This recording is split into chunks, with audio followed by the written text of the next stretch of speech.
અમારી વિશેષ રજૂઆત સાથે હું છું પૃથ્વી। આપણા શરીરના સૌથી મહત્વના અંગોમાં સમાવેશ થાય છે હૃદયનો, પરંતુ ક્યાંક ને ક્યાંક બિઝી લાઇફસ્ટાઇલને કારણે તો ક્યારેક વળી વ્યસનને કારણે અથવા તો વધતા જતા સ્ટ્રેસને કારણે હૃદય સંલગ્ન બીમારીઓ ખૂબ જ જોવા મળતી હોય છે। હાર્ટમાં બ્લોકેજીસ કે પછી અન્ય કોઈ પણ સમસ્યામાં આયુર્વેદ કેવી રીતે ઉપયોગી સાબિત થઈ શકે છે? આયુર્વેદમાં એવી કેવી ચિકિત્સા પદ્ધતિઓ રજૂ કરવામાં આવી છે જે આપણા સૌ કોઈ માટે ખૂબ જ મદદરૂપ બની શકે? આ તમામ બાબતો વિશે આજે આપણે ચર્ચા કરીશું। એ માટે સ્ટુડિયોમાં મારી સાથે ઉપસ્થિત છે વડોદરાના માધવબા ક્લિનિકના હેડ ડોક્ટર કૃપા। આપને જણાવી દઉં કે ડોક્ટર કૃપા BAMS ની ડિગ્રી ધરાવે છે અને છેલ્લા 8 વર્ષોથી આયુર્વેદ ક્ષેત્ર સાથે જોડાયેલા છે। એટલું જ નહીં, તેઓ માધવબાગ ક્લિનિક ખાતે યોજાતા વિવિધ હેલ્થ અવેરનેસ પ્રોગ્રામમાં પણ ખૂબ જ સક્રિય ભૂમિકા નિભાવતા હોય છે। તો આવો આપણા હૃદયને કેવી રીતે મજબૂત અને હેલ્ધી બનાવી શકાય એ વિશેની ચર્ચા શરૂ કરીએ ડોક્ટર કૃપા સાથે। ડોક્ટર કૃપા, આપ સ્વાગત છે। Thank you. તો દર્શક મિત્રો, આજની ચર્ચાને આપણે આગળ વધારીએ એ પહેલા માધવબા ક્લિનિક ખાતે આયુર્વેદની ચિકિત્સા પદ્ધતિમાં હૃદય રોગની સારવાર કેવી રીતે કરવામાં આવે છે, અહીં જે ખાસ ટ્રીટમેન્ટ SHS નામની જે કોપીરાઇટ વાળી ટ્રીટમેન્ટ અહીં તમામ પેશન્ટ્સ માટે કરવામાં આવે છે, આ ચિકિત્સા પદ્ધતિમાં કઈ કઈ બાબતોનો સમાવેશ થાય છે, દર્દીઓને કેવી રીતે તેનાથી રાહત મળે છે, આ તમામ બાબતો વિશે જોઈએ આ ખાસ રિપોર્ટ। માધવબા ભારતનું leading heart care non surgical multidisciplinary hospital and clinics, જેણે જીવલેણ સમા હૃદય રોગો પર જ્વલંત સફળતા મેળવી માત આપી છે। અહીં મોડર્ન મેડિકલ સાયન્સ, એન્શિયન્ટ આયુર્વેદિક પ્રિન્સિપલ્સ અને રિસર્ચ બેઝડ એડવાન્સ આયુર્વેદાનો ઉત્તમ સુમેળ સાધી હૃદય રોગો પર સફળતાપૂર્વક ઉપચાર કરવામાં આવે છે। માધવબાગનું બીજ રોપનાર હતા સુપ્રસિદ્ધ વૈદ માધવ સાને। પિતાશ્રીના સમૃદ્ધ જ્ઞાન અને અનુભવી ગૌરવશાળી પરંપરાને આગળ ગતિમાન કરનાર છે એમના પુત્ર doctor Rohit Madhav Sane. Modern medical સાયન્સમાં MBBS અને ફેલોશિપ ઇન કાર્ડિયાક રિહેબની ઉપાધિ મેળવ્યા બાદ ડોક્ટર રોહિત સાનેએ એડવાન્સ આયુર્વેદાની શોધ કરીને કોપીરાઇટેડ હાર્ટ કેર ટ્રીટમેન્ટની રૂપરેખા નિર્માણ કરી છે અને સ્થાપિત કર્યું છે દેશનું પહેલું ayurvedic cardiac rehabilitation centre Madhavbaug, જ્યાં એમણે એન્શિયન્ટ હીલિંગ મેથડ્સની સાથે કન્ટેમ્પરરી અને મોડર્ન સાયન્ટિફિક એપ્રોચેસના કોમ્બિનેશનથી કાર્ડિયાક કેરને આપ્યો એક નવો જ દૃષ્ટિકોણ।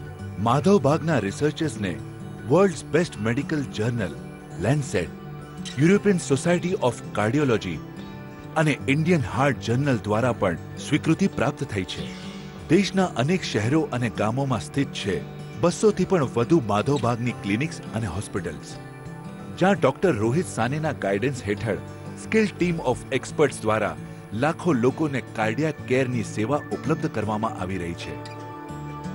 માધવબાગમાં હાર્ટ કેર અને રિહેબિલિટેશનમાંનો એક અભિયાન છે, જેના નેજા હેઠળ બીમારીઓને ઠીક કરવાની સાથે સાથે કાયમ સ્વસ્થ રહેવાના સચોટ ઉપાયો પણ શીખવવામાં આવે છે। માધવબાગ અત્યાર સુધી 10 લાખથી પણ અધિક હાર્ટ પેશન્ટ્સને સફળ ઇલાજ ઉપલબ્ધ કરાવી હેલ્ધી હાર્ટના પોતાના મિશનને આગળ વધારી રહ્યું છે। અમારું મિશન છે ભારતને હૃદય રોગ મુક્ત બનાવવું। આપ સૌ પણ આ અભિયાનમાં જોડાઈને પોતાના હૃદયને રાખો હંમેશા હેલ્ધી। માધવબાગ, જ્યાં થાય છે દિલથી દિલનો ઇલાજ। ડોક્ટર કૃપા, નવરાત્રીનો ફેસ્ટિવલ હમણાં જ ગયો, પરંતુ એક સવાલ હું તમને પૂછવા માંગીશ કે એક દિવસ મેં જોયું કે ગરબા રમતા રમતા જ એક વ્યક્તિને ગરબાના ગ્રાઉન્ડમાં જ હાર્ટ એટેક આવી ગયો હતો। આજુબાજુ તમામ લોકો ખૂબ જ ચિંતિત બની ગયા હતા, પરંતુ સૌથી ચોંકાવનારી વાત એ હતી કે આ જે વ્યક્તિ હતો તેની ઉંમર કદાચ 40 વર્ષ કરતાં નીચે હતી। તો ઇઝ ઇટ પોસિબલ કે આટલી યંગ એજમાં પણ હાર્ટ સંલગ્ન તકલીફ થતી હોય?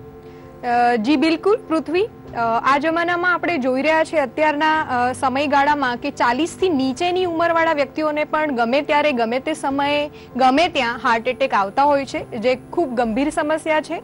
અને એટલે જ આજે આપણે ચર્ચા કરવાના છીએ હૃદય રોગ અને સંપૂર્ણ હૃદય શુદ્ધિકરણ ચિકિત્સા વિશે। જી, હૃદય શુદ્ધિકરણ વિશે હું તમારી પાસેથી જાણું એ પહેલા, આજકાલ મેડિકલ ક્ષેત્રમાં આટલું રિસર્ચ થતું હોય છે, નવી નવી દવાઓ શોધાતી હોય છે, ત્યાં સુધી કે રોબોટિક ટેકનોલોજીનો પણ યુઝ થઈને જે તે ડિસીઝને ક્યોર કરવામાં આવે છે, પરંતુ જ્યાં સુધી હાર્ટ સંલગ્ન બીમારીની વાત કરીએ, હૃદયની બીમારીઓ કેમ આટલી વધતી જતી હોય છે? કારણ કે ઘરે ઘરે કોઈ એક કેસ તો એવો જોવા મળતો જ હોય કે હૃદય સંબંધી કોઈ કોઈને કોઈ સમસ્યા હોતી જ હોય છે, તેની પાછળ શું કારણ કહી શકાય? જી બિલકુલ, હૃદય રોગ એ કોઈ ચેપી રોગ કે વિષાણુ કીટાણુજન્ય રોગ નથી, પણ ચોક્કસપણે અયોગ્ય જીવનશૈલીના કારણે થતો રોગ છે. એક ઉદાહરણથી સમજીએ. મને શરદી થઈ છે અને હું ફ્રીજનું ઠંડુ પાણી પીઉં છું, પછી હું કોઈ સારામાં સારા ડોક્ટર પાસે કન્સલ્ટ કરું છું અને મોંઘી મોંઘી દવાઓ ખાઉં છું, પણ જ્યાં સુધી હું ફ્રીજનું ઠંડુ પાણી પીવાનું બંધ નહીં કરું ત્યાં સુધી શું મારા શરીરમાંથી શરદી જશે? અથવા તો જે દવાઓ હું ખાઈ રહી છું એ કદાચ મારા શરીરમાં એને દબાવશે કે એને સપ્રેસ કરશે, પણ જ્યાં સુધી એ કારણને હું બંધ નહીં કરું ત્યાં સુધી મારા શરીરમાંથી એ રોગ જશે નહીં. તો જે મુખ્ય કારણ છે એના પર કામ થવું જોઈએ. એવું જ હૃદય રોગમાં પણ છે. એક વખત બાયપાસ સર્જરી કે સ્ટેન્ટ મૂક્યા પછી પણ જો એને ત્યાં સુધી પહોંચાડવાના કારણો મારી સાથે હજુ પણ એમને એમ ચાલી આવે છે, જેમ કે મારું વજન વધારે છે, મારું લાઈફસ્ટાઈલ મારી એવી ને એવી છે, જીવનશૈલી મારી મેં કોઈ બદલાવ નથી લાવ્યો, સ્મોકિંગ કે આલ્કોહોલ લેવાની મને હજુ પણ આદત છે, તો જ્યાં સુધી એ કારણોને જ મેં નથી નાથ્યા ત્યાં સુધી જરૂર પડશે કે ફરીવાર મારે બાયપાસ સર્જરી કે સ્ટેન્ટ મુકાવવા સુધીની નોબત આવી શકે છે.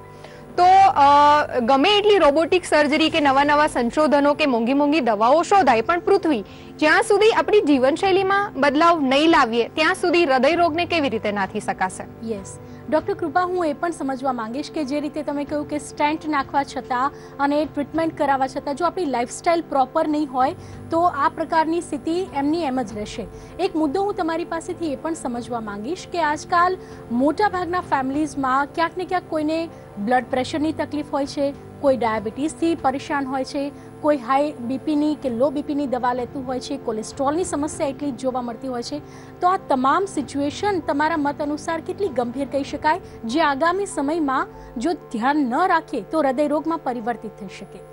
જી બિલકુલ, અત્યારે આપણે જોઈ રહ્યા છે કે દરેક ઘરમાં કોલેસ્ટ્રોલ, બ્લડ પ્રેશર, ડાયાબિટીસ કે હૃદય રોગની દવાઓ ક્યાંક ને ક્યાંક પડેલી જ હોય છે ટેબલ પર અને લોકો લઈ રહ્યા છે ભરપૂર પ્રમાણમાં. તો એક સાયકલ છે જેને આપણે સમજીએ કે એક વ્યક્તિ સ્વસ્થ છે એવું ક્યારે કહેવાશે?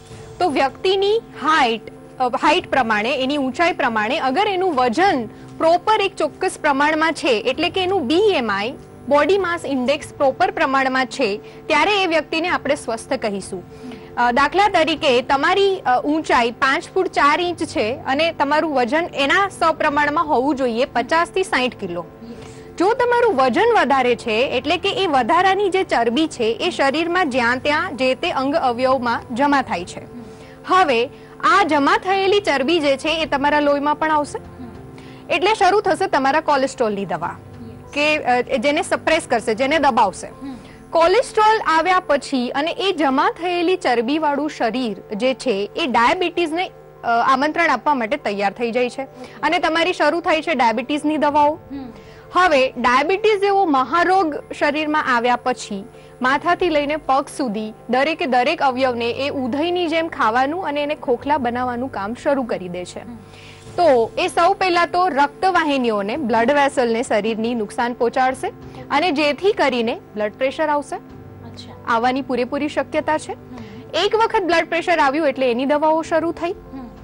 બ્લડ પ્રેશર અને ડાયાબિટીસ જેવા મહારોગોની દવાઓ જ્યાં સુધી લાંબા ગાળા 20 વર્ષ સુધી 30 વર્ષ સુધી આપણે જોઈએ છે લોકોને આપણી આસપાસ કે દવાઓ લેતા હોય છે, એ લેશે, એની અસર, એનો લોડ હાર્ટ પર પડશે અને એને બાયપાસ સર્જરી કે સ્ટેન્ટ મુકાવવાની નોબત આવશે. ઓપરેશન થઈ ગયા પછી પણ જિંદગીભર અમુક દવાઓ ડોક્ટર પ્રિસ્ક્રાઇબ કરી જ દેતા હોય છે. તો આ રીતે આખી સાયકલ શરૂ થાય છે. અમે ઘણા બધા દર્દીઓને માધવબાગમાં જોતા હોઈએ છીએ કે એક ગોળી મેડમ હું ખાઉં છું અને હું પરેજી નથી કરી શકતો એટલે હું ગળ્યું પણ ખાઈ લઉં છું, તો મારું તો કંટ્રોલ રહે છે ડાયાબિટીસ. પણ ખરેખર એ ગળ્યું ખાઈને પરેજી ન પાડીને એક ગોળી ખાવાથી એવું ચોક્કસથી બને છે, બધા જ દર્દીઓમાં અમે જોઈએ છે કે એક ગોળીની અમુક સમય જતા 2 ગોળી થાય છે, 3 થાય છે, 4 થાય છે અને પછી એને ઇન્સ્યુલિન પર શિફ્ટ કરે છે ડોક્ટર. તો આ એક સાયકલમાં જવામાં જો એ સર્જરી કે મોંઘી દવાઓ એ વ્યાધિને જડમૂળથી કાઢી નાખે છે તો વસ્તુ એક ચોક્કસ દિશામાં આપણે જઈ રહ્યા છે એવું કહીશું. બટ આટલી બધી દવાઓ લેવા છતાં પણ એ રોગ તો તેમનો તેમ જ શરીરમાં રહે છે અથવા તો એને આપણે સપ્રેસ કરીએ છીએ. તો જે કારણ છે, જ્યાંથી મેં આખી સાયકલ સમજાવી, એ રોગના કારણોને નાથવાના જરૂરી છે કે પછી એના માટેની સપ્રેસ કરવાની દવાઓ લેવી કે સર્જરી કરાવવી જરૂરી છે, એ ક્યાંક ને ક્યાંક કારણ રહ્યું છે. અને એના માટે અમે લોકો માધવબાગમાં સંપૂર્ણ હૃદય શુદ્ધિકરણ ચિકિત્સા હેઠળ આ જ વસ્તુનું માર્ગદર્શન પેશન્ટને આપતા હોઈએ છીએ. એ લોકોને સમજાવતા હોઈએ છીએ કે ખરેખર શરૂ ક્યાંથી થાય છે. એક ગોળીથી શરૂ થાય છે ને પછી પેશન્ટ 15 ગોળીઓ લેતા હોય છે, આવું પણ અમે જોઈએ છીએ. તો કારણો નાબૂદ કરવાનો આપણો મુખ્ય ધ્યેય હોવો જોઈએ, નહીં કે દવાઓ ખાઈને એને સપ્રેસ કર્યા કરવું.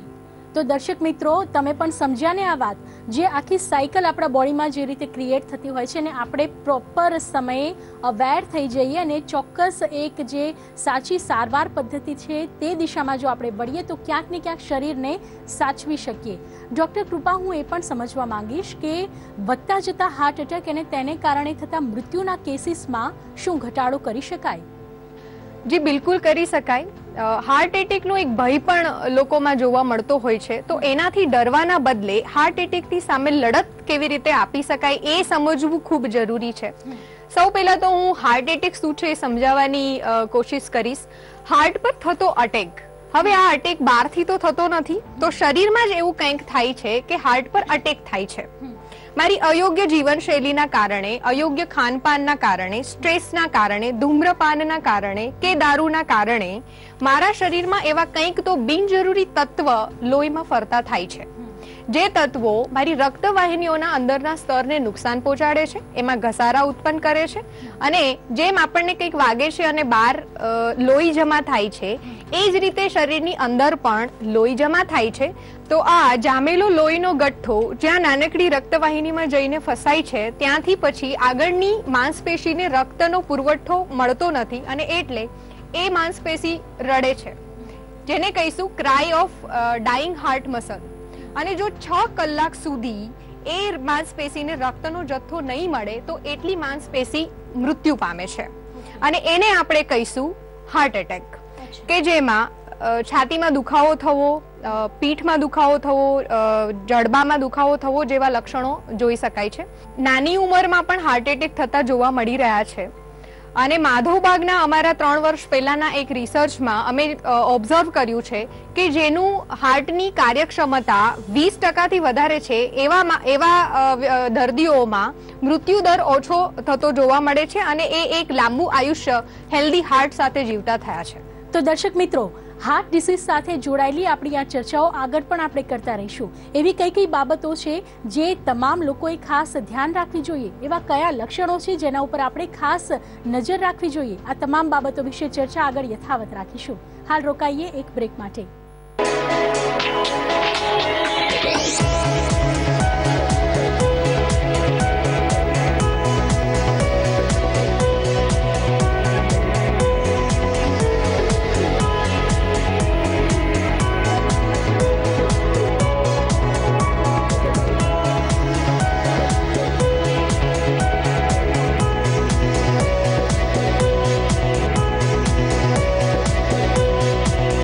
જે લાગે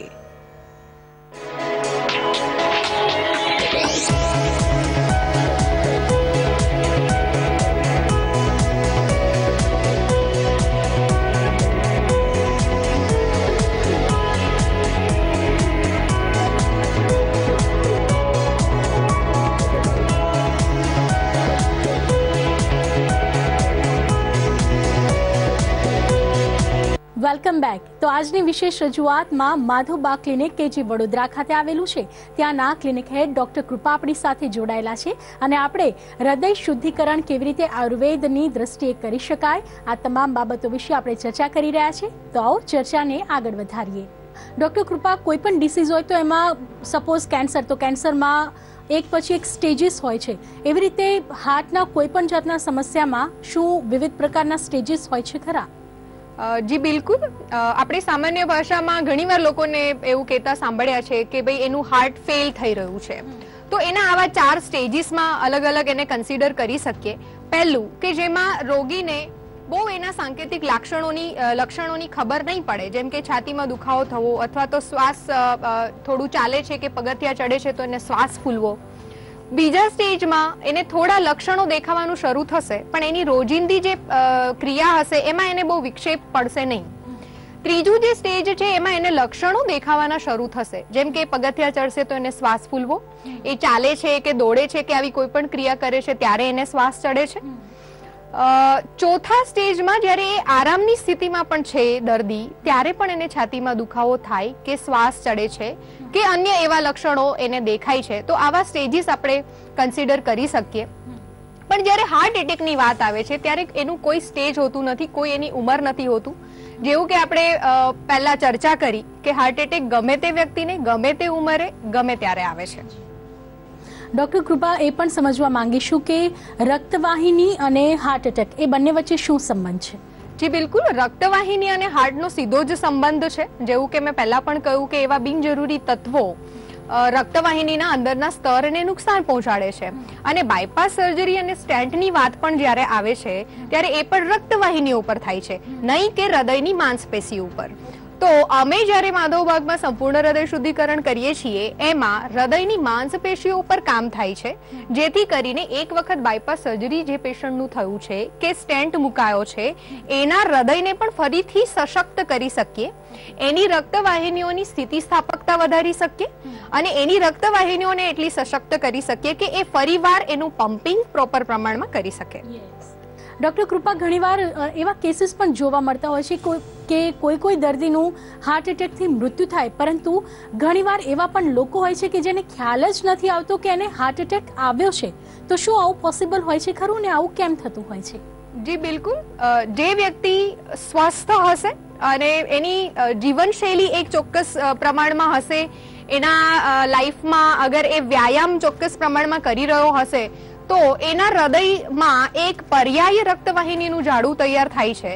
જે આવું કંઈક હાર્ટ એટેક બને છે ત્યારે જો એ મુખ્ય રક્તવાહિની કામ નથી કરતી તો એ પર્યાય રક્તવાહિનીનું જાડું સક્રિય થાય છે અને એના હાર્ટને એ જે તે વખતે બચાવી શકે છે. પણ અમુક દર્દીઓ એવા પણ જોવા મળે છે કે જેને ખબર જ નથી હોતી કે મને બ્લડ પ્રેશર છે કે ડાયાબિટીસ છે કે અન્ય એવા કોઈ બીમારી છે કે જેના કારણે મને હાર્ટ એટેક આવ્યો છે. એટલે જેથી કરીને રેગ્યુલર ચેકઅપ થતા રહેવા પણ ખૂબ જરૂરી છે. યસ, હવે જો આપણે માધવબાગ ક્લિનિકની વાત કરીએ, સાંભળ્યું છે કે માધવબાગ ક્લિનિકમાં SHS એવી કોપીરાઇટ વાળી એક ચિકિત્સા પદ્ધતિ તૈયાર કરવામાં આવી છે, જેનો અનેક દર્દીઓએ લાભ લીધો છે. તો આ પદ્ધતિ વિશે સમજવા માંગીશું, પેશન્ટ્સને આ પદ્ધતિ ચિકિત્સાની કેવી રીતે હેલ્પફુલ થતી હોય છે? જી બિલકુલ, 10 લાખથી વધારે પેશન્ટ માધવબાગમાં હૃદયરોગને રિવર્સ કરી ચૂક્યા છે આજ સુધીમાં. અને અમારી કોપીરાઇટ પ્રાપ્ત એવી સંપૂર્ણ હૃદય શુદ્ધિકરણ ચિકિત્સા જે ન કે માત્ર થેરાપી પૂરતી સીમિત છે, પણ સંપૂર્ણ હૃદય શુદ્ધિકરણ ચિકિત્સા એટલે જેમ આગળ ઉપર આપણે ચર્ચા કરી કે ક્યાંથી શરૂઆત થાય છે રોગ થવાની, તો પૂરેપૂરું દર્દીને માર્ગદર્શન આપવું, સ્ટ્રેસ મેનેજમેન્ટ કરવું, એના ખાનપાનનું પણ ધ્યાન રખાય, એના ડાયટનું પ્રોપર કેલરીમાં ધ્યાન રખાય, થોડા ઓરલ મેડિસિન પણ એને પ્રોપર પ્રમાણમાં જાય, બધી જ વાતોનું સંકલન એટલે સંપૂર્ણ હૃદય શુદ્ધિકરણ ચિકિત્સા. તો અત્યારે આપણો જે આ પ્રોગ્રામ જોઈ રહ્યા છે એવા દરેક વ્યક્તિ કે જે ક્યાંક ને ક્યાંક બ્લડ પ્રેશર, ડાયાબિટીસ, થાઇરોઇડ કે અન્ય બીમારીઓથી હૃદયરોગથી પીડિત છે એમને તો ખરું જ, પણ જે વ્યક્તિ સ્વસ્થ પણ છે એને પણ હું અનુરોધ કરીશ કે એક વખત સંપૂર્ણ હૃદય શુદ્ધિકરણની ચિકિત્સાનું કન્સલ્ટેશન કરાવે, જેથી કરીને હૃદયને સ્વસ્થ રાખી શકીએ. જી, તો ડોક્ટર કૃપા, તમે જે પણ માર્ગદર્શન આપ્યું છે તમામ આપણા જે વ્યુઅર્સ છે તેમના માટે ખૂબ જ હેલ્પફુલ બની રહેશે. તમે અમારી સાથે ચર્ચામાં જોડાયા, થેન્ક યુ વેરી મચ. તો દર્શક મિત્રો, હાર્ટને હંમેશા હેલ્ધી અને ફિટ એન્ડ ફાઇન રાખવા માટે સૌથી પહેલી જરૂરિયાત છે આપણી પોતાની અવેરનેસ. આ તમામ બાબતો સાથે આપણે આજે ચર્ચાને પૂર્ણ વિરામ આપીએ. આગામી સમયમાં ફરી એકવાર મળીશું હૃદય રોગ સાથે જોડાયેલી વિવિધ જાણકારીની સાથે. આપ જોતા રહો સંદેશ ન્યૂઝ. મને રજા આપશો. નમસ્કાર.